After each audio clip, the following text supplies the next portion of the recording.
अंधकार को हिंदी में कहते तम, जहां है तम वहीं है जम। इस नवो द्वार में जम का वासा है। इसलिए गरीबदास जी कहते हैं नवमी नवो द्वार जब जई हो, जम के पहरा देखी डरई हो। इस नवो द्वार में जम बैठा हुआ, जम का पहरा, जमदूत का पहरा पड़ रहा है। लेकिन वो जो दसम द्वार है, जो मोक्ष का द्वार है, वहाँ न गंदगी है, वहाँ न अंधकार है, और वहाँ न जमदूत है। भगवान शंकर कहते हैं सिराह कपाली रुद्राक्ष विभ्रम चिंतियेद यदा तदा ज्योति प्रकाश सद विद्युत पुंज समप्रभ एतत् चिंतन मात्रेण पापानां संचयो भवेत् दुराचारोपि पुरुषो लभते परमं पदम। भगवान शंकर कहते अपने भीतर उस प्रकाश को यदि कोई एक बार देख ले ना, तो सब पाप खत्म हो जाता है। इतना पवित्र वो स्थान है। उसी को कहते त्रिवेणी संगम। त्रिवेणी संगम यत्र तीर्थराजस्य उच्यते तत्र स्नानम प्रकुर्वित सर्व पापः प्रमुच्यते। इतना पवित्र वो स्थान है।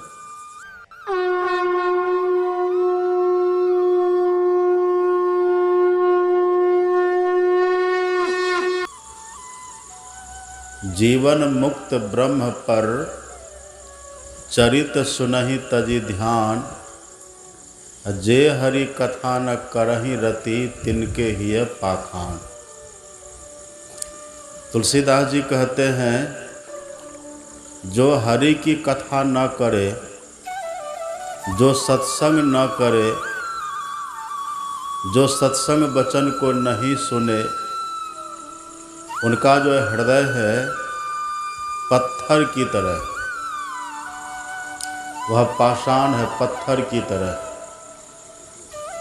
जय हरि कथा न करहि रति, जो भगवान की कथा को रति के साथ न सुने, जो सत्संग को प्रेम से न सुने। ये तो तुलसीदास जी महाराज कहते हैं। जब भगवान श्री राम माता शबरी की झोपड़ी में गए थे, तब वहाँ पर भगवान ने शबरी से कहा था कि शबरी दूसरी रति मम कथा प्रसंगा, मेरी कथा को रति के साथ सुनो, मेरे सत्संग को प्रेम से सुनो। और यदि नहीं सुनेंगे तब, यदि कथा को सत्संग को प्रेम से नहीं सुनेंगे तब क्या होगा? बस हमें तो केवल सुनना है। अभी यहाँ देखते हैं ये जो सत्संग हो रहा है, हमने श्रीकांत बाबू को पूछा कि सत्संग क्यों करवा रहे हैं, तो बोले कि बाबा बस ऐसे हम सब भाई मिल कर के करवा रहे हैं। इसका कोई कारण नहीं है, कोई हेतु, कोई वजह, किसी खास निमित्त से सत्संग नहीं है। बस ये हित की भावना, कल्याण की भावना, परोपकार की भावना, परहित की भावना। और ऐसे सत्संग की महिमा बहुत है। किसी कारण से जो सत्संग होता है उसकी महिमा तो है ही। घर में किसी बच्चा का जन्म हो गया तो सत्संग कराते हैं, नया मकान बनवाए तो सत्संग करवाते हैं, मुंडन करना है तो सत्संग करवाते हैं, विवाह करवाना है तो सत्संग करवाते हैं, पुण्यतिथि है तो सत्संग करते हैं, श्राद्ध है तो सत्संग करते हैं। जो किसी कारण से होता है उसकी महिमा तो है ही, लेकिन जो बिना किसी कारण के हो, यों ही हो, उसकी महिमा उससे ज़्यादा है। ये सब भाई मिलकर के बिना कारण के इतनी व्यवस्था करके, पंडाल लगा करके, सब व्यवस्था करके, भोज भंडारा करके ये सत्संग की व्यवस्था किए। और हम लोगों को करना क्या है? बस यहाँ आकर के प्रेम से सुन लेना है। यही भगवान का आदेश है। भगवान कहते हैं रति मम कथा प्रसंगा, मेरी कथा को, मेरे सत्संग को बस आप इतना ही करिए कि प्रेम से, श्रद्धा से सुन लीजिए। बस इतना ही काफ़ी है, तब बहुत लाभ हो जाएगा। और यदि नहीं सुने तब भगवान कहते हैं तुलसीदास जी कहते हैं तिनके हिया पाषाण, उनका जो हृदय है ना वो पत्थर के समान है। यहाँ देखते कितने साधु महात्मा भी आए हुए हैं, बैठे हैं, प्रवचन कर रहे हैं, सुन रहे हैं, सुना रहे हैं। भगवान शंकर कहते हैं जो सत्संग में जाए और सत्संग वचन को सत्संग में जा कर के बैठे और सत्संग वचन को सुने, बहुत उत्तम बात है। कान से सत्संग वचन को सुने और आँख से संत महात्मा का दर्शन करे, बहुत उत्तम बात है। और यदि दर्शन भी नहीं करें, कौन गांव है ये? जमुआ गांव है ना। जमुआ में कितने लोग हैं, और यहाँ पर हम कथा भी सुनाए हैं। इस गांव में बहुत सत्संगी हैं, यहाँ कथा हम सुनाए हैं। कितनी बार यहाँ हम आए हैं, तब भी हमको लगता है कि पूरे गांव के लोग यहाँ नहीं आए, जबकि खबर सबों को होगी, सुन समझ सब गए होंगे, लेकिन सब के सब यहाँ नहीं आए। भगवान शंकर कहते हैं यदि सत्संग में जाकर के सत्संग वचन को नहीं सुने, श्रद्धा प्रेम से नहीं सुने, तो उसका जो कान है ना, कान का छिद्र क्या है? भगवान कहते जिन हरि कथा सुनी नहीं काना, और श्रवण रंध्र अहि भवन समाना। ऐसे व्यक्ति के कान का जो छेद है वो सांप के बिल की तरह। जैसे बिल में सांप रहे, चूहा बिल खोदे, चूहा के बिल में सांप चला जाए तो चूहा बचेगा? फिर चूहा कहाँ से बचेगा? ऐसे ही हम सत्संग को न सुने, संत महापुरुषों के वचन को न सुने, भगवान की चर्चा, भगवान की कथा को हम न सुने, तो शंकर भगवान का वचन है। शंकर भगवान कभी झूठ नहीं बोलते हैं। शंकर भगवान कहते हैं ऐसे व्यक्ति का जो कान है ना, वह सांप के बिल की तरह। और सांप कहते हैं किसको? अति कराल काल ब्याल। अत्यंत कठिन काल ही सांप का प्रतीक है। व्याला लय द्रुमावे, ये व्याल, ये सांप काल का प्रतीक है। तो जो सत्संग वचन को श्रद्धा प्रेम से नहीं सुनते हैं, वे काल कवलित होते हैं। वो काल की पकड़ में, काल उसको त्रास देते हैं, दंड देते हैं, पीड़ा देते हैं। इसलिए भगवान शंकर खुद ही महाकाल है। भगवान शंकर खुद ही काल पुरुष है। और वही कह भी रहे, जिन हरि कथा सुनी नहीं काना, और श्रवण रंध्र अहि भवन सबना। उसका जो कान है सांप के बिल के समान है। अब कुछ लोग होते कहते हाँ बाजा तो लगा हुआ है ही है, हम घरे से सुन लेंगे, वहाँ जाने की ज़रूरत क्या है। अब कुछ लोग तो कहते हैं कि वहाँ तो मोबाइल में तो सुनेगा ही, उसी में हम सुन लेंगे। लेकिन भगवान शंकर कहते हैं वो सुनने से लाभ नहीं होगा। तब जहाँ सत्संग हो रहा है, जहाँ साधु महात्मा पधारे हैं, आए हैं, उस जगह पर जाइए और उनका दर्शन करते हुए तब सुनिए। ये नियम है। यदि आप दर्शन नहीं करते, तब भगवान शंकर कहते हैं यदि संत महात्मा का दर्शन नहीं करते हैं और दर्शन करते हुए नहीं सुनते हैं, तब जो आपकी आँख है ना, वो आँख कैसी है? लोचन मोर पंख समलेखा। मयूर का पंख देखें कैसा होता है।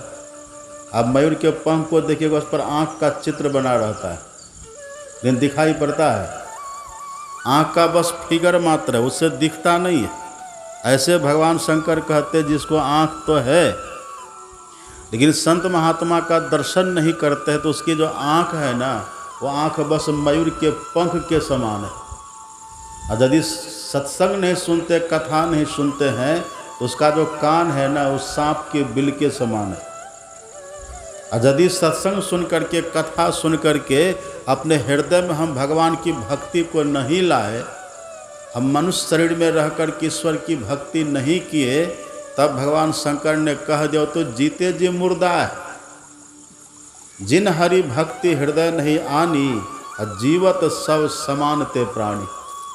जो जीते जी अपने हृदय में सत्संग को सुन करके, संत महापुरुषों का दर्शन करके अपने हृदय में भगवान की भक्ति नहीं लाए तो शंकर भगवान कहता ऐसे व्यक्ति तो जीते जी मुर्दा है, वो शव के समान है, मृतवत है, उसकी जिंदगी का कोई लाभ नहीं, उसका जीवन व्यर्थ है, असार उसका जीवन है। इसलिए बड़े बड़े महापुरुष सत्संग को सुनते हैं। राम भगवान सत्संग सुनते थे, सुनाते थे, कृष्ण भगवान सत्संग सुनते थे, सुनाते थे, बड़े बड़े भगवान शंकर खुद सत्संग सुनते हैं और सुनाते भी हैं। काकभूषुंडी सत्संग करेंगे तो सुनने के लिए चले जाते हैं। और तीर्थराज प्रयाग में भी कुंभज ऋषि का आश्रम में भगवान शंकर जाते थे। एक बार त्रेता जुग माही, शंभु गए कुंभज ऋषि पाही, संग सती जग जननी भवानी, पूजे ऋषि अखिलेश्वर जानी। राम कथा मुनि वर्ज बखानी, सुनी महेश परम सुख मानी। आँख खोल के बैठी है बाबा, बाबा बाबा जागो महादेव, आँख खोल के बैठिए सब, आँख को बंद मत करिए, एक टक इधर हमको देखते रहिए। रात्रि के सत्संग में ही खतरा होता है, जरा सब मन एकाग्र हुआ, ठंडी ठंडी हवा लगी, बस आँख लग जाती है। तो सावधान होकर के बैठिए, आँख खोल करके हमको देखते रहिए। इधर आँख है मेन गेट, आँख जैसे बंद हुई तो सब गेट अपने आप बंद हो जाएगा। आँख को खोल के रखेंगे तो कान भी खुला रहेगा। आँख को कहते हैं मेन गेट, तो आँख को खोल करके बैठिए। देखिए बड़ी बड़ी बातें हैं। भगवान शंकर खुद सुनने जाते भी थे और सुनाते भी हैं।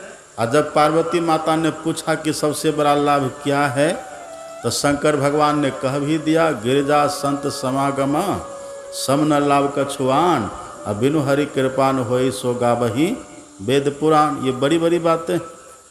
तो तुलसीदास जी कहते हैं जीवन मुक्त ब्रह्म पर, जो जीवन मुक्त महापुरुष हैं, पर ब्रह्म को जिन्होंने पा लिया है, ऐसे महापुरुष भी उसी परमात्मा की कथा को, परमात्मा के चरित्र को ध्यान करना छोड़ करके, समाधि सुख को छोड़ करके सुनते।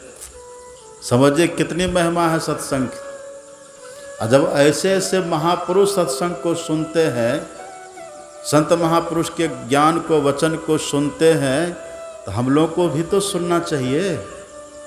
विष्णु भगवान ने खुद ही नारद से कहा, नारद जी ने पूछा कि भगवान आप कहाँ रहते, कहाँ मिलिएगा आप? तब विष्णु भगवान ने कहा कि नारद नाहम वासामि वैकुंठे योगी नाम हृदय न च मद भक्ता यत्र गायंती तत्र तिष्ठामि नारद। हे नारद, न तो मैं वैकुंठ में रहता हूँ, न तो क्षीर सागर में रहता हूँ, और न तो योगियों के हृदय में रहता हूँ। भगवान कहते जहाँ पर मेरा भक्त मेरे गुणों का गान करते हैं, मैं वहीं रहता हूँ। सब यहीं रहते हैं। राम कथा सुनवे को रसिया, राम लखन सीता मन बसिया। हनुमान जी भी कथा में आते हैं। तो जो सत्संग में नहीं आवे, तुलसीदास जी कहते जे जिन हरि कथा न, तुलसीदास जी कहते तिनके ही है पाषाण। उनका जो हृदय है वो पत्थर की तरह, पाषाण की तरह। अब आप सत्संग में सुनिएगा क्या? आप सत्संग में क्या सुनेंगे? वही आपने सुना भगवान श्री राम का वचन। भगवान ने अपनी प्रजाओं को बुला करके जो उपदेश दिया था, प्रजाओं के हित के लिए, जीव के कल्याण के लिए, जीव के उद्धार के लिए, जीव को सुखी करने के लिए, जीव को शाश्वत सुख देने के लिए, मोक्ष पाने के लिए, अपनी प्राप्ति के लिए जो उपाय भगवान ने बताई है, जो बताया है, उसी का उपदेश भगवान ने किया है। बड़े भाग मानुष तनु पावा, सुर दुर्लभ सब ग्रंथ ही गावा। भगवान ने कहा हे मेरी प्रजाओं, यह जो मानव का तन आपको मिला है, ये बड़े भाग से मिला है। और कब मिला है? ये सहजता से नहीं मिला, आसानी से नहीं मिला है। कैसे मिला है? आकर 4,84,000 योनि भ्रमत यह जीव अविनाशी। 4 खान में 84 लाख योनियाँ हैं। उधर हम बहुत भटके, बहुत हम दुखी हुए, बहुत कष्ट पाए। अभी तो हम लोग मनुष्य हैं, भूख लगती तुरंत भोजन कर लेते हैं, प्यास लगती है पानी पी लेते हैं, गर्मी लगती है पंखा चला लेते हैं, सर्दी लगती है कंबल ओढ़ लेते हैं, नींद आती है हम सो लेते हैं। जब जो व्यवस्था हम कर लेते, ये तो अभी ये व्यवस्था हम लोगों को ईश्वर ने कृपा करके दी है, लेकिन इसके पहले हम जहाँ थे उधर कोई व्यवस्था नहीं थी, वहाँ कोई सुविधा नहीं थी, उधर बहुत दुखी हम हुए।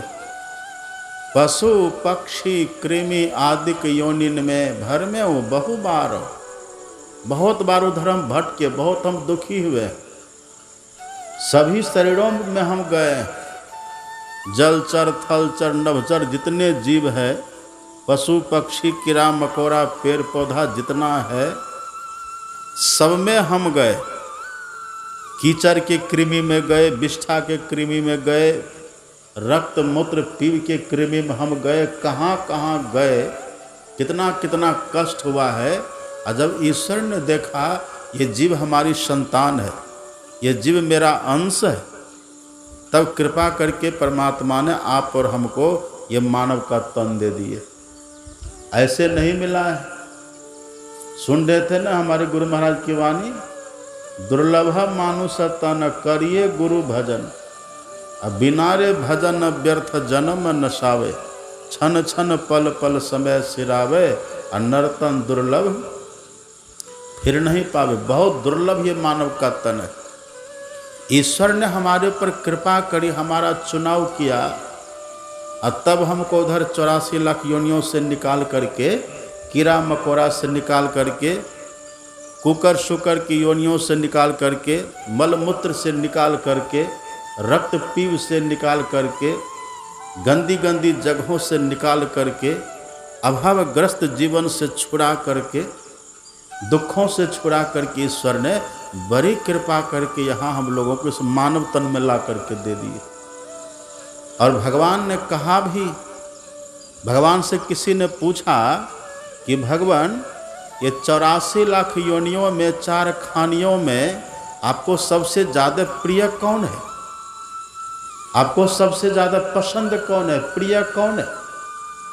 तब भगवान ने कहा सब मम प्रिय है। भगवान कहते सब मेरा प्रिय है, सब मम प्रिय। कहा क्यों? तो भगवान ने कहा क्योंकि सब मम उपजाए, सबको मैंने उत्पन्न किया है, सब मेरी संतान है। संतान कैसी भी हो पिता के लिए प्यारी होती है। तो भगवान कहते सब संतान मेरी है, सबको मैंने उत्पन्न किया है, इसलिए मुझे सब प्रिय है, सब अपने। तो पूछने वालों ने कहा कि इसमें कोई तो ऐसा होगा जो आपको ज़्यादा प्रिय होगा, जिनको आप सबसे ज़्यादा मानते होंगे। तब भगवान ने कहा हाँ है। कौन है वो? सबते अधिक मनुज मोहि भाई, सबसे ज़्यादा मुझे मनुष्य अच्छा लगता है। और कहते कहते भगवान इतना कह दिए कि सुर दुर्लभ, ये जो मानव का तन हमने आपको दिया है ना, भगवान कहते हैं मानव का तन देवता को भी दुर्लभ है। जो शरीर देवता को भी दुर्लभ है, भगवान कहते वो हमने आपको दिया, आप मनुष्य हमको सबसे ज़्यादा प्रिय है। भगवान ने मानव तन की बड़ी महिमा गाई, भगवान ने मनुष्य के लिए बहुत कुछ कहा है। अक्का घुसुंडी जी ने तो कह दिया जो मानव का शरीर है ना, ये सीढ़ी के समान है, ये सीढ़ी है, नरतन सम नहीं कबन्यो देही, अजीब चराचर जांचत जेही। ऐसा शरीर है ये, ज्ञान विराग भगति सुख देनी। तो शरीर हम लोगों का बड़ा अद्भुत है, सीढ़ी के समान है। सीढ़ी से क्या करते हैं हम लोग? छत पर चढ़ना हो सीढ़ी लगा के चढ़ जाइए, आपको नीचे जाना है सीढ़ी लगा करके नीचे उतर जाइए, बराबर में चलना है सीढ़ी पर चढ़ करके चल दीजिए। ऐसे मानव तन में है स्वर्ग जाना है चले जाइए, मानव तन में है हमको बैकुंठ जाना है चले जाइए, सीढ़ी के समान है। मानव तन में है नरक जाना है तो चले जाइए, नरक सर्ग अपवर्ग निसेनी, निसेनी कहते सीढ़ी को। नरक जाना है इसी में चले जाइए, स्वर्ग जाना है चले जाइए। बैकुंठ जाना है चले जाइए, पशु पक्षी की योनियों में जाना है सीढ़ी है वहाँ भी जा सकते हैं, जहाँ जाना चाहिएगा इस मानव तन में रह कर के वहाँ जा सकते हैं। और यदि आप चाहिए किसी मानव तन में रह कर के हम ईश्वर के पास चले जाए, ईश्वर का दर्शन कर लें, तो वहाँ भी चले जाइए। कितनी व्यवस्था है। इसलिए भगवान कहते हैं बड़े भाग मानुष तनु पावा, असुर दुर्लभ सब ग्रंथ ही गावा। इस मानव तन की बड़ी महिमा है, बड़ी महिमा इसकी है।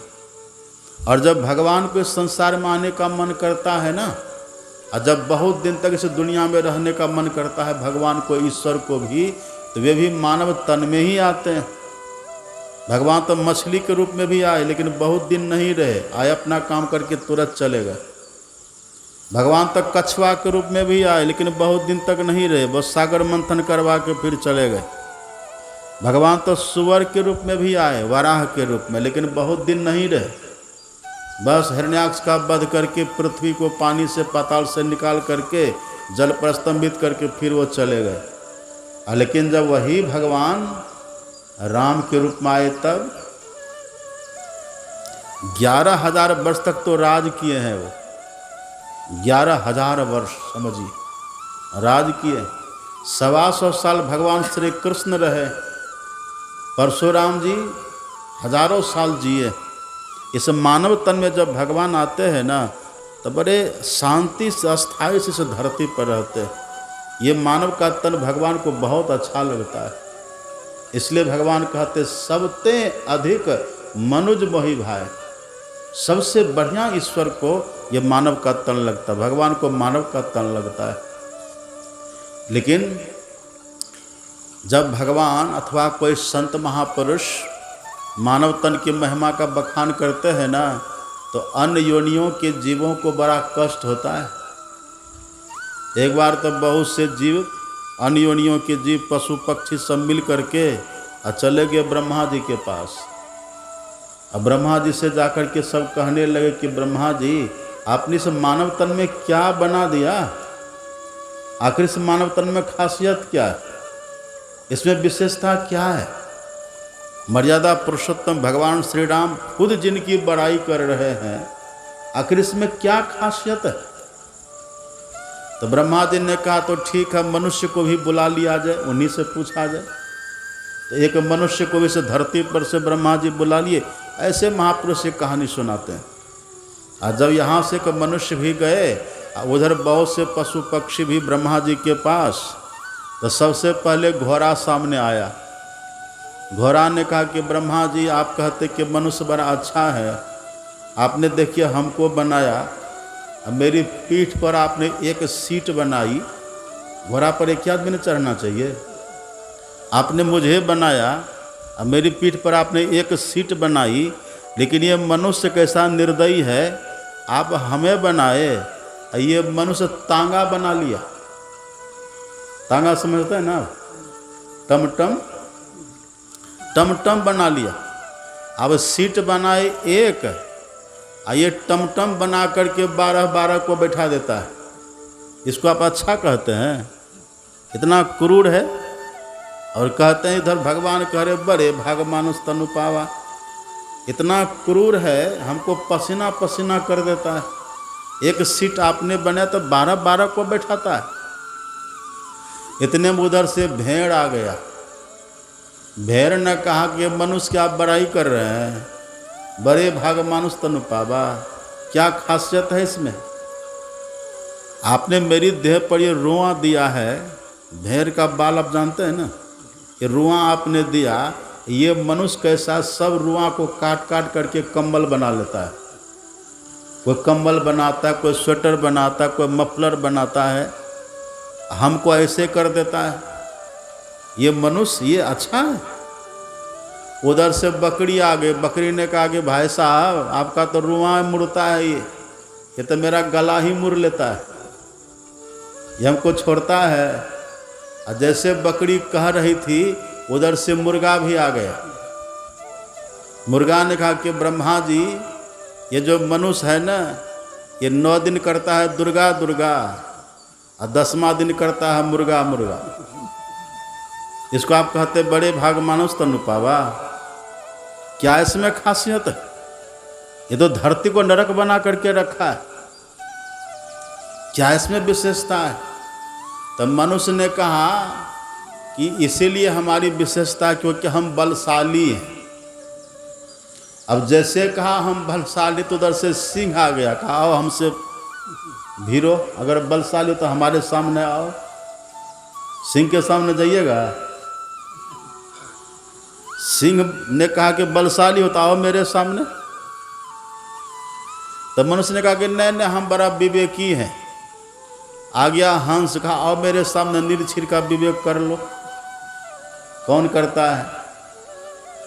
अब आश्चर्यचकित हो रहा, बड़े भाग मानुष तनु पावा, यह हंस की तरह विवेकी भी नहीं है, सिंह के तरह पराक्रमी बलशाली भी नहीं है, इन पर घोड़ा ब्लेम लगा रहा है। ये बकरी मुर्गी भेड़ सब इसको दोषी ठहरा रहा है। मनुष्य ने कहा कि मेरी नाक बहुत सुंदर है। तो सुग्गा ने कहा कि मेरी नाक से मिलाओ। किसकी नाक अच्छी है? तुम्हारी नाक अच्छी है कि मेरी नाक अच्छी? नाक से नाक मिला के देखो किसकी नाक अच्छी है। मनुष्य कहता कि नहीं नहीं मेरी कंठ बहुत अच्छी है। जब हम भजन गाते हैं ना बड़ी सुरीली आवाज़ निकलती है। आ गई कोयली, का लगाओ निकालो आवाज़ अपनी, देखो किनकी ज़्यादा सुरीली आवाज़ है, मेरी है कि तेरी है। कोयली की आवाज़ आप सुने हैं कि नहीं? कितना मीठा बोलती है।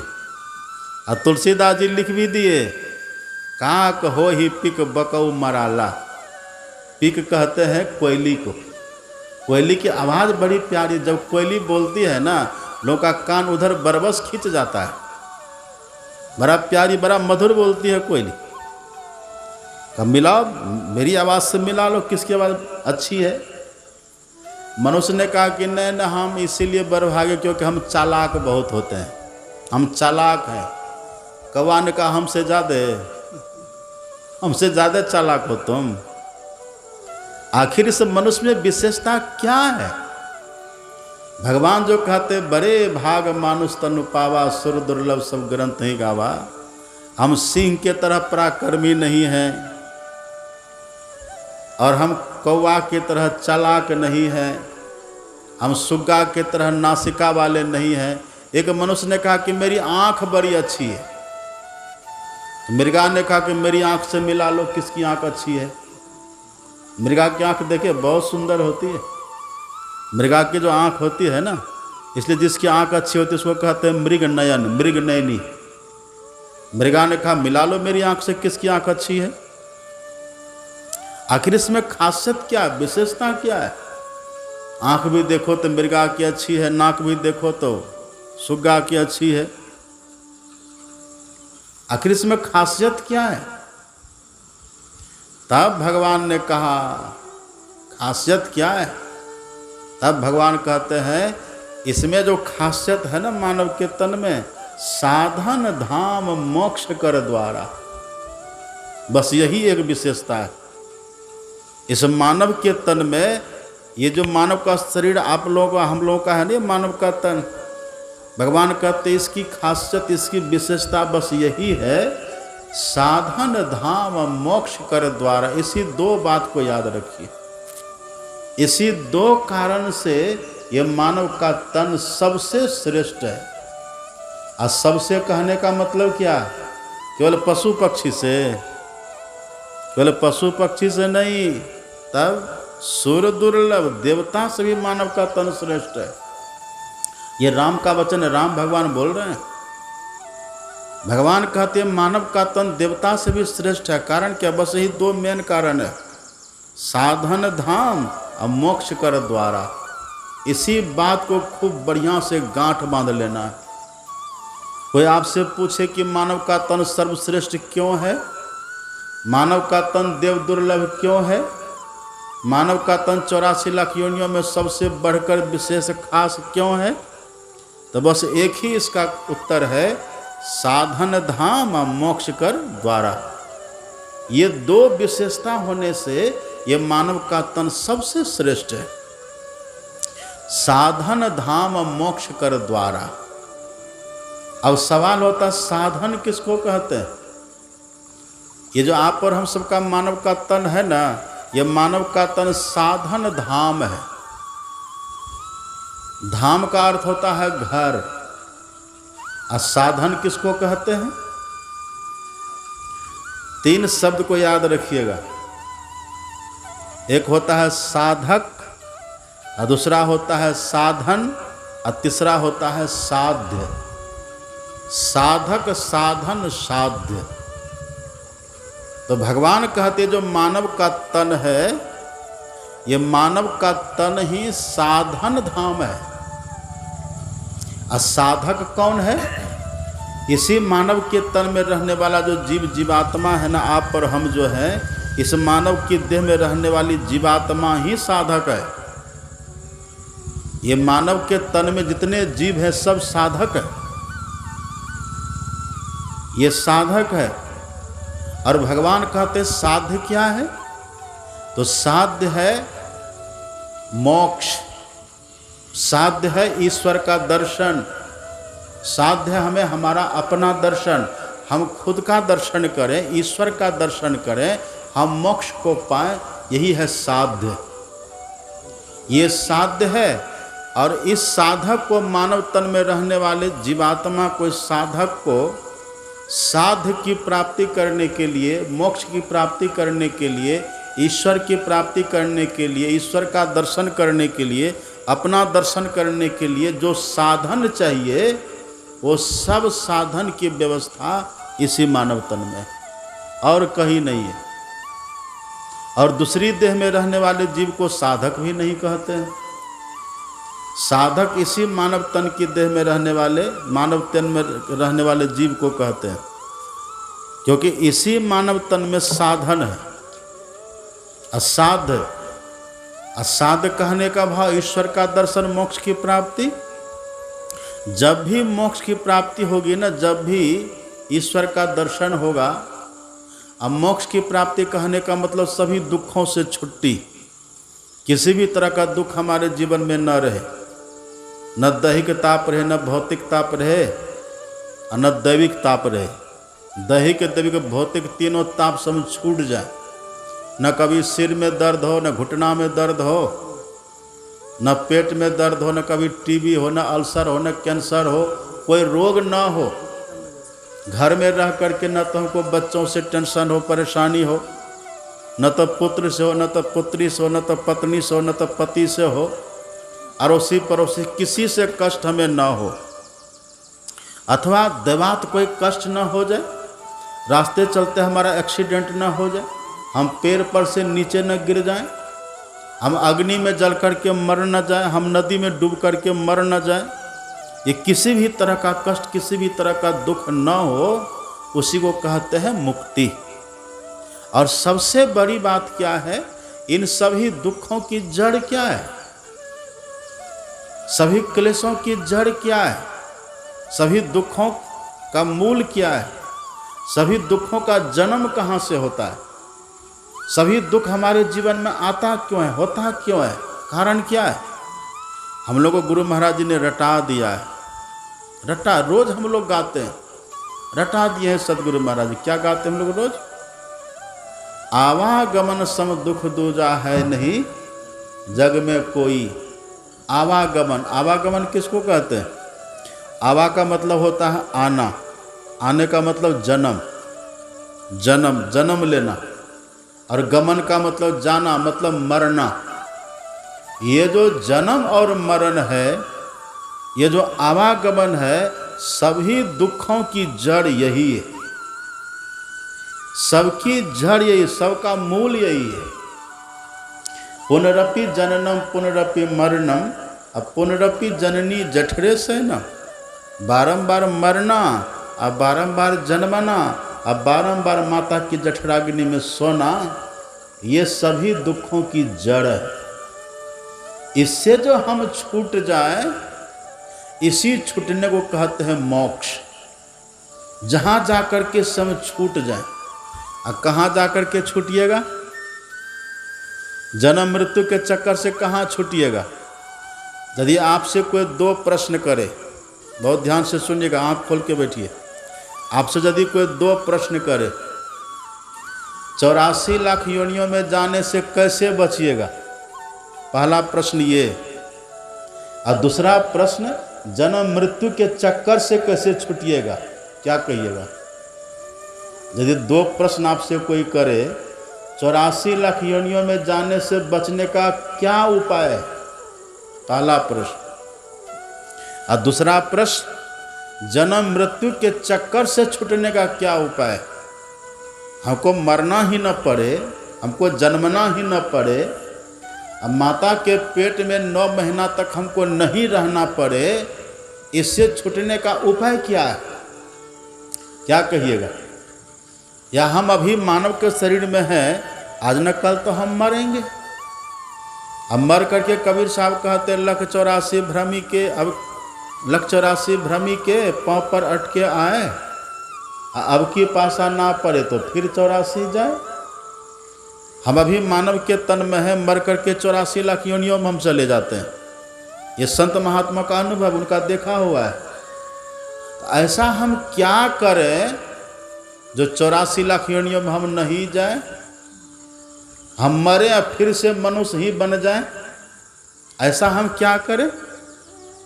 हम मर करके अन्य योनियों में न जाएं, हम मर करके नरक में भी न जाएं, हम मर करके मरना तो पड़ेगा, देह छूटेगी हमारी, लेकिन मरने के बाद न तो हम 84 लाख योनियों में जाएं और न तो हम नरक में जाएं।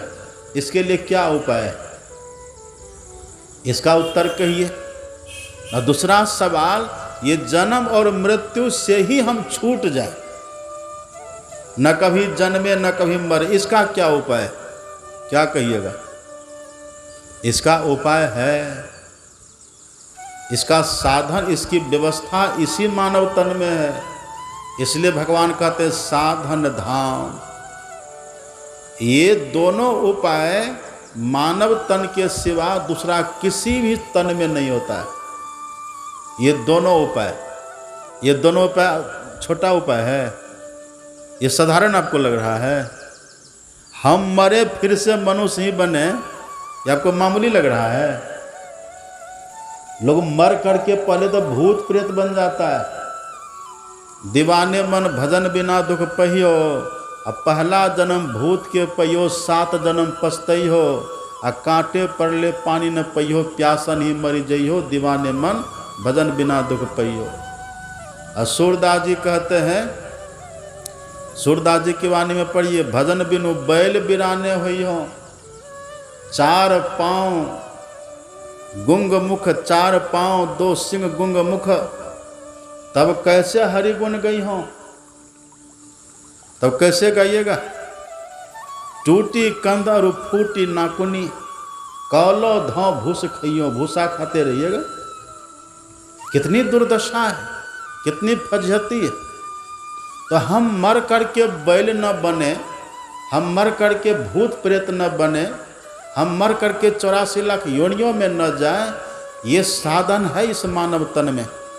यदि वो साधन हम कर लेंगे तब उधर कभी नहीं जाएंगे, और यदि नहीं करेंगे तो कबीर साहब कहते हैं फिर 84 जाए, फिर से उधर हम जाएंगे। अभी तो अच्छा अच्छा भोजन बना करके खाते हैं, जो मन में आ जाता वही खाते हैं। खीर पूरी खा लिए, खीर बुनिया खा लिए, कढ़ी बड़ी खा लिए, दाल भात खा लिए, क्या क्या व्यंजन बना बना के खाते रहते हैं। जो जो मन में आता सो खा लेते, फल फूल खा लेते, कंद मूल खा लेते हैं, मेवा मिष्टान्न खा लेते हैं, तरह तरह का अन्न ग्रहण कर लेते हैं। ये कितनी व्यवस्था है। जैसा मन करता वैसा वस्त्र हम पहन लेते हैं। इसे देह की जैसी कटिंग बनाने के मन करते वैसी कटिंग हम बना लेते हैं। यदि खुद से नहीं बना पाते तो हम ब्यूटी पार्लर चले जाते हैं कि नहीं लोग, क्या से क्या करते। कितनी व्यवस्था, कितनी सुव्यवस्था इस मानव तन में। तो ऐसा क्या उपाय कि फिर से हम मनुष्य ही बने? क्या उपाय करें? एक ही उपाय आप पढ़िए, संतवानियों को पढ़िए। क्या उपाय? एक ही उपाय है बस। तुलसीदास जी कहते हैं एक ही उपाय। तुलसीदास जी हैं संत, और संत का वचन कभी झूठा नहीं होता है। तुलसीदास जी कहते हैं, जब लग नहीं निज हृदय प्रकाश, जब लग नहीं निज हृदय प्रकाश। अभी तो अंधकार है। आंख बंद करते क्या दिखाई देता है? आंख जैसे बंद करते घोर अंधकार सबको दिखाई देता है, घोर अंधकार। एक तो अंधेरी कोठरी, अत्ता में दिया नाना बाती हो, अब बहिया पकड़ी जम ले चले कोई संग न साथी हो। घट में तेरे घोर अंधेरा, सोई भरम के जामा हो। ये भरम का कारण है, ये अंधकार साधारण नहीं है, ये भ्रम है। घट बीच घोर अंधारी, अतामे जीव सहे नाना दुख, असुधि निज घर की बिसारी। अभी तो हम घोर अंधकार में, और जब तक अंधकार में है तब तक हमको 84 लाख में जाने की संभावना है। अंधकार में जब तक हम हैं, चाहे कोई रहे, हम रहे कि आप रहे, ये बेस से कुछ नहीं होता। ऐसा इस भ्रम में मत रहिए। चाहे कोई भी रहे, अंधकार में रह करके यदि मरिएगा तो 84 में जाने की संभावना है, रहती। इसलिए तुलसीदास जी कहते हैं, जब लग नहीं निज हृदय प्रकाश, फल क्या होगा?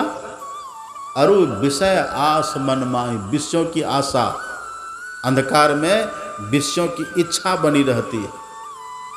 अंधकार में जब तक रहेगा तो विषय अमृत की तरह लगेगा। पर सुन रहे थे ना पाठ में भगवान क्या कह रहे थे? नर तनु पाई विषय मंड देही, अब पलटी सुधाते 60 विष ले। ये विषय क्या विषय है? तो जब तक हम अंधकार में है तब तक के विषय रूपी विष अमृत जैसा लगता है, अमृतवत लगता है। तो तुलसीदास जी कहते हैं, जब तक अपने भीतर में प्रकाश नहीं हो गया है तब तक विषयों की आशा बनी रहेगी। अब फल क्या होगा? तुलसीदास तब लग जग जोनी, भ्रमत सुख सपने हो नाय। स्वप्न में भी सुख नहीं मिलेगा, और 84 लाख योनियों में हम भटकते रहेंगे। कभी क्या बनेंगे, कभी क्या बनेंगे, कभी कुकर सुकर गधा गिदर पेड़ पौधा पशु पक्षी कृमि कीट, क्या क्या हम बनेंगे कोई आता पता नहीं है। इसलिए हमारे गुरु महाराज जी ने एकदम बात को पक्की कर दी, मोहर लगा दी। पढ़िए पदावली, कितना अच्छा हमारे सदगुरु महाराज जी कहते हैं, भा प्रकाश। भा मतलब हो गया, होना। भा प्रकाश, प्रकाश हो गया। परिणाम क्या होगा? मिटल अंधयारी। भा प्रकाश मिटल अंधयारी, असुख भयल बहुत तेरे है। अब गुरु कृपा की कीमत नाही, मिटल 84 फेरे। एकदम साफ लिखा हुआ। तुलसीदास जी तो बस इतना कहते, तब लग जगजोनी भ्रमत सुख सपने हो नाय। हमारे गुरु महाराज एकदम साफ लिख देते हैं, मिटल 84 फेरे। प्रकाश अपने भीतर यदि एक बार हो जाए किन्हीं को, अब उनको पक्का हो जाता है, अब हम 84 लाख योनियों में कभी नहीं जाएंगे। भा प्रकाश मिटल अंधियारी, सुख भयल बहुत तेर है। और गुरु कृपा की कीमत नहीं, मिटल 84 फेरे। 84 का फंदा तब मिटेगा, नहीं तो अंधकार में है कोनो हासो, किमानंदो निचम पद जलिते सती। अंधकारेण अनद्धा पदीपंग न गवे सथा। भगवान बुद्ध कहते थे, रे हंसी कैसी तुम्हारी, हंसी कैसी, खुशी कैसी, बड़ा खुशी मनाते हो, बड़ा मुस्कुराते रहते हो। ये हंसी ये मुस्कुराने से कुछ नहीं होगा। कोनो हासो किमानंदो निचम पद जलिते सती। रात दिन दुखों के अग्नि में जलते रहते हो। सिर दर्द ठीक हुआ तो पेट दर्द शुरू हो गया, पेट दर्द शुरू हो ठीक हुआ तो घुटना दर्द शुरू हो गया, घुटना दर्द ठीक हुआ तो बुखार लग गया। ये रात दिन दुखों के अग्नि में जलते रहते हो। शरीर स्वस्थ है तो संतान का दुख है, संतान दुख खत्म हुआ तो विवाह का कष्ट है, परिवार का कष्ट है, पड़ोसी का कष्ट है, कितना टेंशन से घिरे हुए हो, कितने दुखों में पड़े हुए हो और मुस्कुरा रहे हो। तुम्हारी मुस्कुराहट में भी आंसू है। हम जो हंसते हैं ना, हमारी हंसी में भी आंसू होता है। भगवान कहते हैं कोनो हासो किमानंदो नित्यम पद जलिते सती अंधकारेण अनद्धा पदीपं न गवेषत। जब तक हम अंधकार से घिरे हुए हैं तब तक ये रोना, मुस्कुराने पर भी रोना ही लगेगा। ये मुस्कुराहट से, हंसी से कोई लाभ नहीं है। अंधकार से जो अपने को निकाल लिया, अब उसकी हंसी पक्की हो जाती है। अब वो उसको कभी रोना नहीं पड़ेगा। यही अंधकार है दुखों की जड़। घट में तेरे घोर अंधेरा सोई भरम के जामा हो। एक तो अंधेरी कोठरी बहिया पकड़ी जम ले चले कोई संग न साथी हो। इस नगरी में तिमिर समाना भूल भरम हर बार। छोड़ चलो खोज करो अंतर उजारी छोड़ चलो नौ द्वार। अपने भीतर की प्रकाश की खोज करिए। सबके भीतर में प्रकाश है। आप कितना भी बड़ा आदमी बन जाइए, कोई फर्क नहीं पड़ता। यदि भीतर में अंधकार है तो समझ जा बिल्कुल तुच्छ है। आप और हम तुच्छ हैं। यदि अंधकार में है ना तो हम तुच्छ हैं। अंधकार में है, नोटों की गड्डी पर सो रहे हैं, कोई लाभ नहीं है। जम के पकड़ में है, वो नोट कोई सुख नहीं देगा। अंधकार में है, 50 लाख की कार में घूम रहे हैं, कोई सुख नहीं देगा, बेकार, कुछ नहीं मिलेगा। यदि इन सब से सुख मिलता तो साधु महात्मा क्यों भजन में लगते? रात दिन एक करके भजन भक्ति क्यों करते? समाधि क्यों लगाते? ये सब क्यों करते? एक बार यदि भीतर से अंधकार खत्म हो जाए, तमसो मां ज्योतिर्गमय हो जाए, फिर कभी रोना नहीं पड़ेगा। तब हाँ, तब भी रोइएगा, पर तब जो आप रोएंगे ना, वो दूसरों के दुख को देख करके रोइएगा। अपने दुख से तब कभी नहीं रोएंगे। तो यदि आपसे कोई पूछे ना 84 लाख योनियों से बचने का क्या उपाय है, तो कह दीजिए अपने भीतर ब्रह्म ज्योति का दर्शन। जो अपने भीतर ब्रह्म ज्योति को देख ले, ब्रह्म ज्योति का दर्शन कर ले, अब उसको पक्का हो गया कि 84 लाख योनियों में कभी नहीं जाएंगे। अब प्रमाण में सुना दीजिए, भाव प्रकाश मिटल अंधियारी सुख भयल बहुत तेरे है। और गुरु कृपा की कीमत नाही मिटल 84 फेर है। जब लग नहीं निज हृदय प्रकाश अरु विषय आसमस मन माही। तुलसीदास तब लग जग जोनी भ्रमत सुख सपनेहु नाय। अब प्रकाश यदि हो गया तब क्या होगा? घट घट दीपक बड़े। सबके भीतर में दिया जल रहा है पहले से। घट घट दीपक बड़े लखे नहीं अंध है। लखत लखत लखी परे कटे जम फंद है। एक बार अपने भीतर में दीपक दिख जाए, दीपक का प्रकाश, लखत लखत लखी पड़े।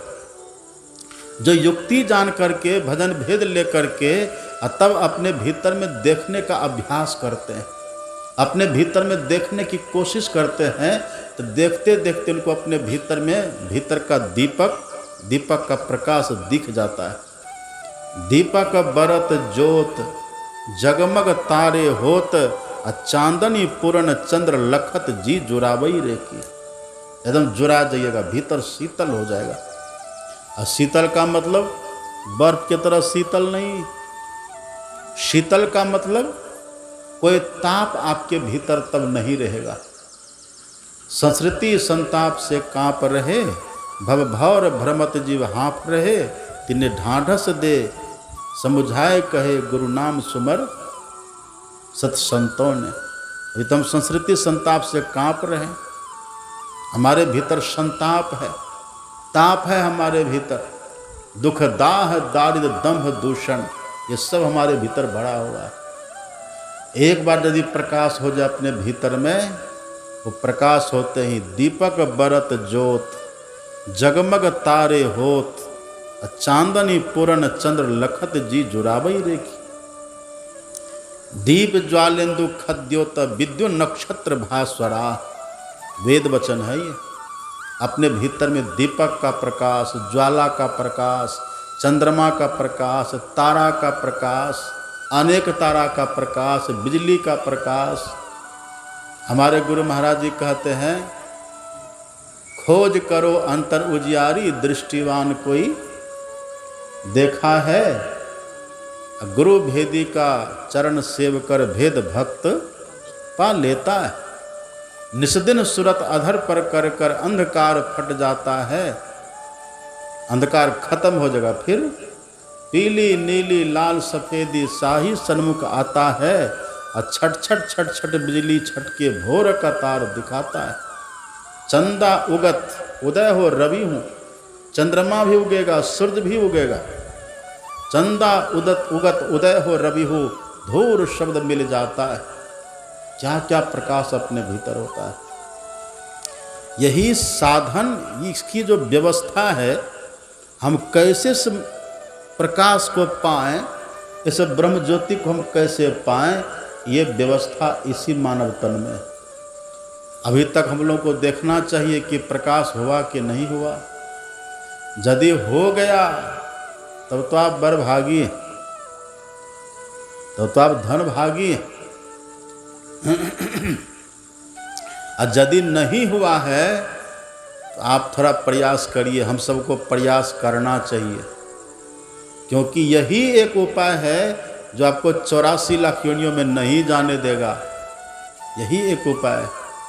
अब थाना जाने से तो बचने का उपाय कर लेते हैं, जेल जाने से बचने का उपाय कर लेते हैं, चोर डाकुओं से बचने का उपाय कर लेते हैं, लेकिन 84 लाख योनियों में जाने से बचने का उपाय नहीं करते हैं। तो बुद्धिमान हुए हम, हुए बुद्धिमान।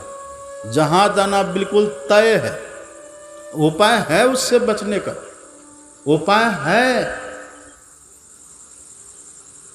लेकिन हम नहीं कर रहे हैं। तो समझिए कितनी नादानी है हमारी, हम कितने नादान हैं। संत महात्मा कहते हैं, इस उपाय को जानिए और अपने भीतर प्रकाश करने का उपाय करिए।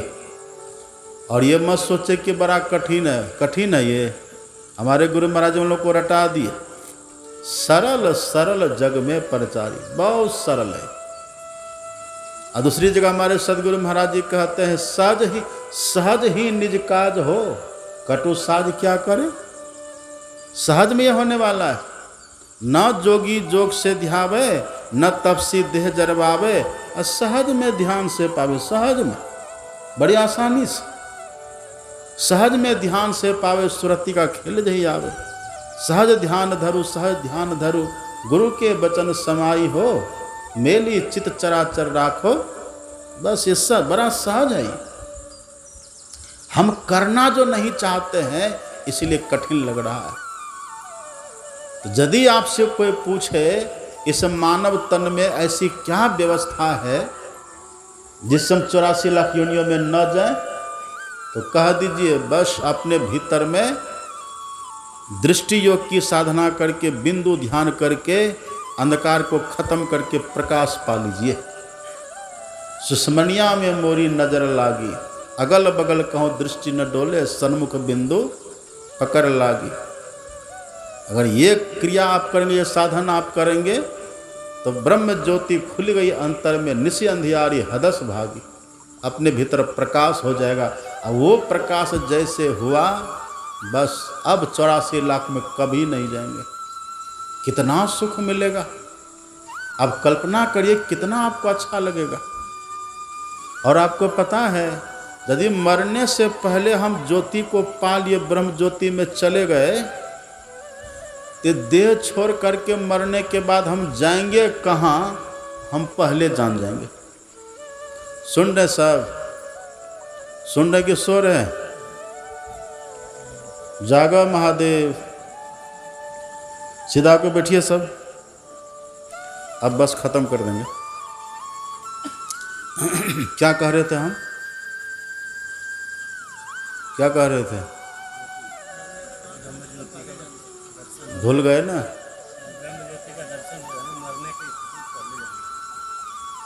एकदम पॉइंट टू पॉइंट याद रहना चाहिए। हमारे संत गुरु महाराज के जो गुरु थे ना, परम संत बाबा देवी साहब, ये जब सत्संग करते थे तो सब श्रोता से एक एक करके पूछते थे, बताओ हमने क्या कहा। जो ठीक ठीक कह देते थे तब तो ठीक है, नहीं तो इतनी डांट डपट फटकार लगती थी, हालत खराब कर देते थे। ऐसा नहीं कि वक्ता गए कह श्रोता गए बह, तब लाभ नहीं होगा। सुनी समुझहि जन मुदित मन, मज्जहि अति अनुराग। अल्लाह ही चारि फल अछत तनु साधु समाज प्रयाग।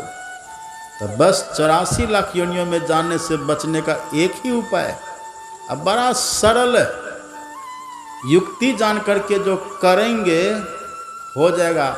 और समय की प्रतीक्षा मत करिए। यदि देह में रोग पकड़ लेगा ना तो कुछ नहीं कर पाइएगा। यावत स्वस्थ मिदम कलेवरम गृहम यावत दुरे जड़ा, यावत चंद्र शक्तिरव प्रतिहत यावत क्षयो न आयुषा। जब तक शरीर आपका स्वस्थ है, जब तक इंद्रियों में बल है, आप पैर से चल सकते हैं, हाथ से काम धंधा कर सकते हैं, आँख से देख सकते हैं, और जब तक आयु शेष है तभी तक भजन कर लीजिए। जब देह में रोग आएगा ना, कुछ नहीं कर पाइएगा। जैसे किसी के घर में आग लगे और तब कुआं खोदने के लिए जाता, आग बुझा पाएगा? पहले से कुआं खोदा हुआ तो आग बुझा लीजिएगा आराम से। जो पहले से तत्पर तैयार रहते हैं उसको लाभ हो जाता है। अब बुढ़ापे के भरोसे रहिएगा ना, तब कुछ नहीं होगा। लोग कहते जब रिटायर हो जाएंगे ना तब करेंगे ध्यान भजन। रिटायर होने के बाद भजन होगा, टायर खत्म हो जाएगा आपका। बिना टायर की गाड़ी चलती है? बिना टायर की गाड़ी नहीं चलेगी। जवानी में टायर ठीक रहता है, जवानी में भजन करने का बल मिलता है। जितनी देर हो सके, जितना हो सके, जवानी में बैठ करके खूब भजन करना चाहिए। जितना जो भजन करेंगे जवानी में, बुढ़ापा तो भोग का समय, भजन का भोग बुढ़ापा में होता है। और यदि जवानी में विषय के भोग में लगे रहे तो बुढ़ापा फिर रोग बन करके रह जाएगा। फिर कराहते कराहते छटपटा करके गृह पालहु ते अति निरादर, खान पान न पावई। वृद्ध भय तन कापन लागे, कफ पित बात बड़ी। कितना कष्ट होगा। अंगं गलितम पलितं मुंडंग, दसन विहीनं जातन तुंडम। करधृत कंपित शोभित दंडंग, तदपि न मुंचति आशा भंड। चलने में पैर कांपेगा, हाथ हिलेगा, आंख से दिखाई नहीं पड़ेगा, आंख पे तनेगा जाला, नाक से बहेगा नाला, लाठी से पड़ेगा पाला। जरा जिंदगानी में बड़ी दुर्दशा हो जाती। इसलिए जवानी में यदि हम प्रकाश में चले गए, फिर तो बुढ़ापा में बड़ा सुख मिलेगा, बहुत सुख मिलता है। चितवत चाट खाट पर, सोबत कपट कपाट। चित्त परे रहिए खटिया पर, अब भजन आपका बन रहा, भजन हो रहा है। देह में कोई पीड़ा हो, आपको कोई फर्क नहीं पड़ेगा। यदि भजन नहीं बनेगा ना, कभी कमर में दर्द होगा, घुटना में दर्द होगा, बैठे बैठे आप लेट नहीं पाएंगे, उठ खड़ा नहीं हो पाएंगे, बच्चे बात नहीं सुनेंगे, दुर्दशा हो जाती है। यदि भजन बन गया तो बच्चे को कौन कहे, देवी देवता आपकी सेवा करेंगे। इसलिए जवानी में इतना संकल्प कर लेना चाहिए, अपने भीतर प्रकाश हो जाए। राम भगवान के सामने खड़े थे हनुमान। हनुमान कितने पराक्रमी थे जानते हैं ना आप? एक छलांग में सागर को पार कर गए, समुद्र को, स्वयोजन समुद्र को हनुमान जी एक छलांग में पार कर गए। और ज्ञानी नाम अगर गण्यम, ज्ञानियों में अगवा थे हनुमान जी। तब भी भगवान ने कहा ब्रह्म तत्व न जानाति दर्वी पाकर सम यथा। हनुमान, अगर तूने अपने भीतर ब्रह्म ज्योति ब्रह्मनाद का दर्शन श्रवण नहीं किया, ब्रह्म को नहीं पाया, तो फिर तुम कलछी की तरह हो। कलछी देखते, कलछी को, कलछी कभी दाल में जाती, कभी सब्जी में जाती, कभी खीर में, कभी दूध में, कभी रसगुल्ला में, कभी टिकड़ी में, कहाँ कहाँ कलछी जाती है। और कलछी से पूछिए रसगुल्ला कैसा लगा तो बता देगा वो? बताएगी कलछी? नहीं बताएगा। इसलिए राम भगवान हनुमान जी से कहते, हनुमान अपने भीतर के प्रयत्न न मारुते ज्योतिरांतरम, हे हनुमान, हे पवन तनय हनुमान, अपने भीतर की ज्योति की खोज करो। यही इसका उत्तर है। यदि 84 लाख योनियों में जाने से बचना चाहते हैं तो बस अपने भीतर में दृष्टि योग की साधना युक्ति जान करके करिए, इसी से बचेंगे। और जन्म मृत्यु ही हमारा नहीं हो, इसके लिए क्या करना पड़ेगा? इसके लिए कबीर साहब ने कहा, ऊंचा महल अगमपुर जहवा संत समागम होई, और जो कोई पहुँचे वही नगरिया आवागमन ना वही। सबसे ऊंचा महल, सबसे ऊंचा महल कौन सा है? निःशब्दम परमम पदम, निःशब्द ही परम पद, निःशब्द ही सबसे ऊंचा महल है। हमारे सदगुरु महाराज जी पदावली में कहते हैं, घट तम प्रकाश सर्व शब्द, तम प्रकाश सर्व शब्द, निःशब्द की कोठरी, और चारों कोठरिया आही घट अंदर कोठरी। तू उतरी परियोत्तम माही, अब पीब निःशब्द में, याहिते परिगयो दूर चलो निःशब्द में। हम अंधकार में सबसे नीचे और सबसे ऊपर निःशब्द, वहाँ परमात्मा। तो जो परमात्मा के पास चले जाते हैं उनका आवागमन का चक्र भी समाप्त हो जाता है। और ईश्वर का दर्शन कहिए, मोक्ष की प्राप्ति कहिए, एक ही बात है। वहाँ यदि कोई चले जाए तो वहाँ कौन जाएंगे? हमारे गुरु महाराज जी लिखते हैं, सार शब्द ध्वनि संग सुरत हो अकह में लीनी, अध्वनि अशब्द अनाम परम पद गति की भीनी, द्वंद्व द्वैत सो रहित सो प्रभु पद पाई के, अरे हाँ रे में ही सुरत न लौटई बहुरी न जन्मई आई के। इससे साफ और क्या हो? अपने भीतर में जो सार शब्द को पकड़ ले, सार शब्द की साधना करे, सार शब्द ध्वनि संग सुरत हो अकह में लीने, अध्वनि अशब्द अनाम परम पद, वही परम पद है। वहाँ तक हम पहुँच जाएंगे। तजी जोग पावक देह हरि पद लीन, भाई माता सबरी वहीं गई थी। वहाँ यदि कोई चला जाए, उसी जगह पर जाने से जन्म मृत्यु का चक्कर हमारा सदा के लिए समाप्त हो जाता है। फिर अपने घर हम पहुँच जाते हैं। हमारे गुरु महाराज जी कहते, निज घर में निज प्रभु को पावे, अति हुलसावे ना, मैं ही असगुरु संत उक्ति यम त्रास मिटावे ना। वहाँ यम का भय नहीं, वहाँ गम काल की नाही, गए वही देश जिन जानी। वो उस देश में परमात्मा के धाम में जो सबसे ऊंचा घर है, महल है, वहाँ पर जम का भय, जम त्रास नहीं है। वहाँ कौन जाएंगे? हमारे गुरु महाराज कहते, सार शब्द की करे कमाई। जो सार शब्द की साधना करते हैं, सार शब्द की करे कमाई, निज घर जावे ना, और निज घर में निज प्रभु को पावे, अति हुलसावे ना। आपसे यदि अभी कोई पूछे आपका घर कहाँ है तो क्या कहिएगा? आपका घर कहाँ है? जमुआ में है। जमुआ आपका घर नहीं है। जमुआ में तो आप थोड़े दिन के लिए आए हैं। कोई 10 साल के लिए, कोई 20 साल के लिए, कोई 50, 60, 70, 80, 90, 100 साल तक कोई बिरले जी पाते हैं। यह आपका अपना घर नहीं है।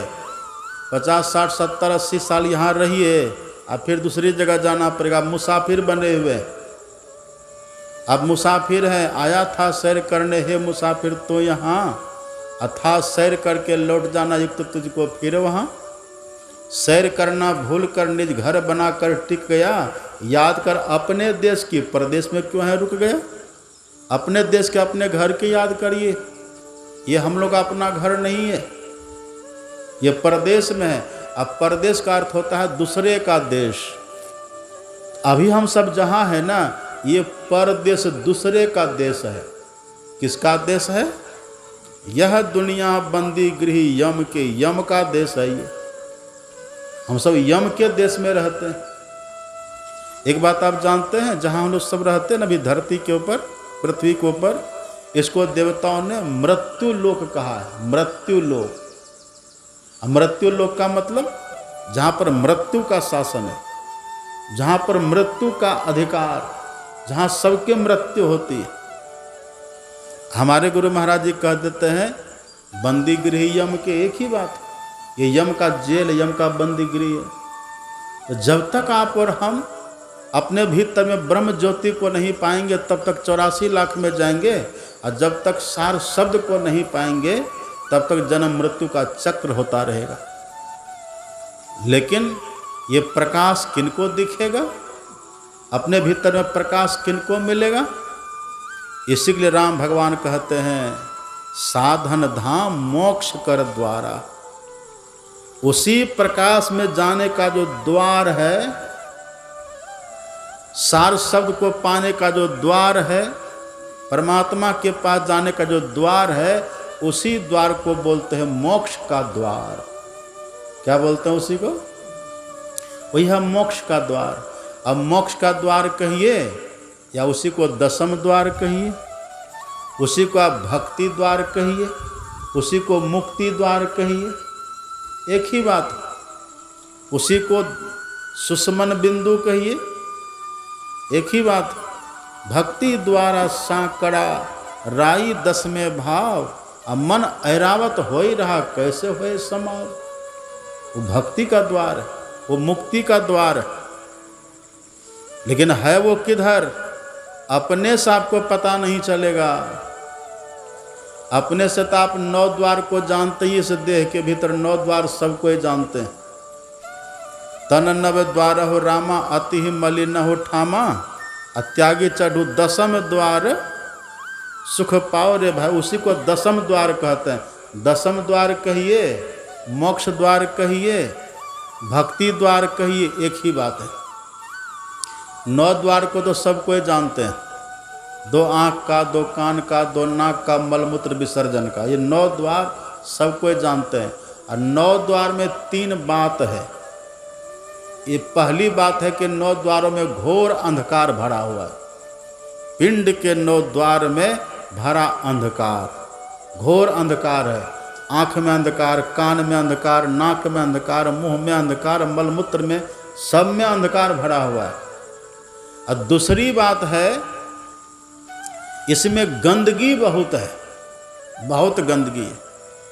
हमारे गुरु महाराज जी कहते तन नव द्वार हो रामा, अति ही मलिन उठामा। बहुत गंदा स्थान है ये, बहुत गंदा। हम साबुन कहाँ लगाते हैं? ऊपर में, बाहर में। और गंदगी कहाँ है? भीतर में। भीतर मैल चहल के लागी, बाहर तन का धोवे है। अभिगत मूर्ति महल के भीतर वाका पंथ न जोवे है। तो गंदगी अपने भीतर में है, मल अपने भीतर में, और साफ हम कर रहे हैं बाहर। ये 9 द्वार में गंदगी है और अंधकार है। अंधकार को हिंदी में कहते तम। जहाँ है तम वहीं है जम। इस 9 द्वार में जम का वासा है। इसलिए गरीबदास जी कहते हैं नवमी 9 द्वार जब जई हो, जम के पहरा देखी डरई हो। इस 9 द्वार में जम बैठा हुआ, जम का पहरा, जमदूत का पहरा पड़ रहा है। आँख में जमदूत का पहरा, कान में जमदूत का पहरा, आँख में गंदगी, कान में गंदगी, आँख कान में अंधकार, ये सब भरा हुआ है। लेकिन वो जो दशम द्वार है, जो मोक्ष का द्वार है, वहाँ न गंदगी है, वहाँ न अंधकार है, और वहाँ न जमदूत है। वहाँ कौन मिलेंगे आपको? वहाँ सतगुरु संत कंज में बासा, सुरत लाई जो चढ़े आकाश। वहाँ आपको सदगुरु महाराज का दर्शन होगा। वहाँ सदगुरु महाराज जी विराजते हैं। वहाँ अंधकार ने, वहाँ प्रकाश है, और वहाँ गंदगी नहीं है। वहाँ तो इतनी पवित्रता है, भगवान शंकर कहते हैं सिराह कपाली रुद्राक्ष विभ्रम चिंतियेद यदा तदा ज्योति प्रकाश सद विद्युत पुंज समप्रभ एतत् चिंतन मात्रेण पापानां संचयो भवेत् दुराचारोपि पुरुषो लभते परमं पदम। भगवान शंकर कहते अपने भीतर उस प्रकाश को यदि कोई एक बार देख ले ना तो सब पाप खत्म हो जाता है। इतना पवित्र वो स्थान है। उसी को कहते त्रिवेणी संगम। त्रिवेणी संगम यत्र तीर्थराजस्य उच्यते तत्र स्नानम प्रकुर्वीत सर्व पापः प्रमुच्यते। इतना पवित्र वो स्थान है। 9 द्वार तो बड़ा गंदा है, 9 द्वार में तो अंधकार है, 9 द्वार में तो जमदूत है, लेकिन उस 10वां द्वार में, मुक्ति के द्वार में, मोक्ष द्वार में सदगुरु महाराज विराजते हैं। वहाँ उनका निवास है। आरती संग सतगुरु के कीजे, कहते ना वो लोग, आरती संग सतगुरु के कीजे अंतर ज्योत होत लख लीजे। सदगुरु महाराज जी वहाँ विराजते हैं और प्रकाश है वहाँ, और इतनी पवित्रता है। उस प्रकाश को यदि कोई एक बार देख लेना, इतना पवित्र हो जाते हैं कि उसको भी देखने वाला वह भी पवित्र हो जाता है। उस प्रकाश में इतनी पवित्रता है। यही है, इसी को कहते मोक्ष का द्वार, ये 10वां द्वार। लेकिन ये पता आपको अपने से नहीं चलेगा। इसके लिए भगवान कहते करंधार सदगुरु दृढ़ नावा। गुरु की पहचान भाई, जिस रास्ता को, उस 10वें द्वार को जो बता दे, यही गुरु की पहचान है। जो अपने भीतर का प्रकाश, जो अपने भीतर का वो 10वां द्वार और अपने भीतर का शब्द पकड़ा दे, वही सदगुरु की पहचान है। मुर्शिदे कामिल से मिल सिद्ध और सबूरी से तकी, जो तुझे देगा फहम सहरक को पाने के लिए। वो जो गुरु बतला दे, वो भक्ति करना तो गुरु की करना, शब्द मार्गी गुरु न होवे, वाह को छोड़ो पाप कटा। राधा स्वामी साहब कहते धुन आने जो गगन का, सो मेरा गुरुदेव, सो मेरा गुरुदेव सेवा में करियो वाकी। शब्द में है गलतान अवस्था ऐसी जाकी। जो अपने भीतर के सारे शब्द को पकड़ा दे और अपने भीतर के उस 10वें द्वार को बता दे, जो तुझे देगा फहम सहरक को पाने। सहरक मतलब वही 10वां द्वार। ये 2 भेद जो बता दे, वही होते हैं सच्चे सदगुरु। ऐसे सदगुरु की शरणागति जो लेते हैं, ऐसे सदगुरु की शिक्षा दीक्षा जो लेते हैं, उसी का परलोक बनता है। नहीं तो भगवान कहते अगर ऐसा नहीं किए तब सो परत्र दुख पावई। रिजल्ट भी सुना दिए भगवान। सो परत्र दुख पावई, सिर धुनि धुनि पछताए, काल ही कर्म ही ईश्वर ही मिथ्या दोष लगाए, पाई न जही परलोक संवारा। इतना काम नहीं कर लेते, परलोक नहीं संवार लेते हैं, तब फिर सिर धुन धुन करके हमको रोना पड़ेगा। सो परत्र दुख पावई, सिर धुन धुन पछताए, अकाल है कर्म ही ईश्वर ही मिथ्या दोष लगाए। जो न तरई भव सागर, नर समाज अस पाए। इतने सुंदर मानव तन सात समानों को पा करके जो भवसागर से पार नहीं होते और पार होने का प्रयास भी नहीं करते, तो भगवान कहते हैं सो कृत निंदक मंद मति। वो कृत निंदक, वो आत्महिंसक की गति में जाता है, आत्महन गति जाए। और आत्महन गति का मतलब मर करके भूत प्रेत बन जाता है। पहला जन्म भूत के भूत प्रेत बन जाता है, और 7 जन्म पछतइयो। और आपको पता है भूत प्रेत हजारों हजारों साल तक जीता है। बहुत कष्ट होता है, पानी के लिए तड़पते छटपटाते रहता है, शांत स्थिर होकर के कहीं रह नहीं पाता। इसलिए मानव का तन मिला है। इस मानव के तन में रह करके युक्ति विधि जान करके खूब बढ़िया से भजन में लगना चाहिए। और सबसे जो बड़ी बात है, आपस में मेल प्रेम से सबको रहना चाहिए। झगड़ा झंझट करने वाले से भक्ति नहीं होती है, विवाद करने वाले से भक्ति नहीं होती है। सहनशील होकर के जो रहे, सहनशील होकर के सब सत्संगी अपना अपना धर्म निभाइए। बड़े हैं, बड़े बन करके रहिए, अपना बड़प्पन को बरकरार रखिए, ताकि छोटे आपको सम्मान दे। छोटे आप हैं तो बड़े को आदर दीजिए, बड़े को प्रणाम करिए। भाई छोटे भाई हैं तो बड़े भाई को आदर दीजिए, उनको प्रणाम करिए। बड़े भाई हैं, छोटे भाई को स्नेह करिए। पति हैं आप, पत्नी का परवरिश करिए, पत्नी की रक्षा करिए, उनकी देखरेख करिए। और आप पत्नी हैं, आप पतिव्रता बन करके रहिए।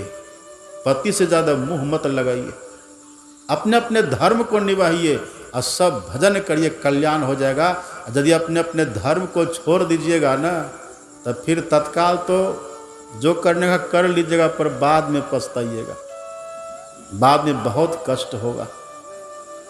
इसलिए अपने अपने कर्तव्य का पालन करिए। बकरी मत रखिए, कोई बकरी तकड़ी मत पालिए, गाय पालिए, गाय रखिए।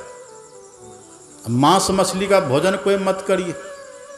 यह कुकर को खान है, मानुष देह क्यों खाए, मुख में आमिख मिलता नरक परे सो जाए। मांस मछलिया खान है, सुरा पान से हेत, अते नर जड़ से जाएंगे जो मूली की खेत। मांस मछलिया भोजन त्यागो, सत्य गुण खान पान में पागो। सहित तंबाकू नशा है जितने, तजन जोग तज डारो तितने। सब नशाओं को छोड़िए, मांस मछली का भक्षण छोड़ दीजिए और जुक्ति जान करके प्रतिदिन भजन करिए, ध्यान करिए। देखिए जीवन आपका स्वर्ग बन जाएगा, आप साक्षात देवता बन जाएगा, नर से नारायण हो जाइएगा। ये कितना आनंद का जीवन है। इस बात को जो समझ ले, हृदयंगम कर ले और थोड़ा थोड़ा प्रयास करके चले। झूठमुठ खेले सचमुच होए, सचमुच खेले बिरला कोय। जो कोई खेले मन चित लाए, होते होते होइए जाए। करत करत अभ्यास ते जरमति होत सुजान, रसरी आवत जाते सिल पर पड़त निशान। अभ्यास करिए, अभ्यास करते करते सफल हो जाते हैं। हमारा जीवन सदाचार का जीवन हो, सत्संग नित्य और ध्यान नित्य रहिए, करत संलग्न हो। रोज सत्संग करिए, रोज ध्यान करिए। ये काम रोज कौन करेगा? जो पापों से अपने को बचा करके रखते वही कर पाते हैं। पाप होगा तब तो ध्यान में मन नहीं लगेगा, तब बहाना बनेगा। इसलिए हमारे गुरु महाराज जी ने कह दिया, झूठ चोरी नशा हिंसा व्यभिचार, ये पंच पापों को छोड़िए।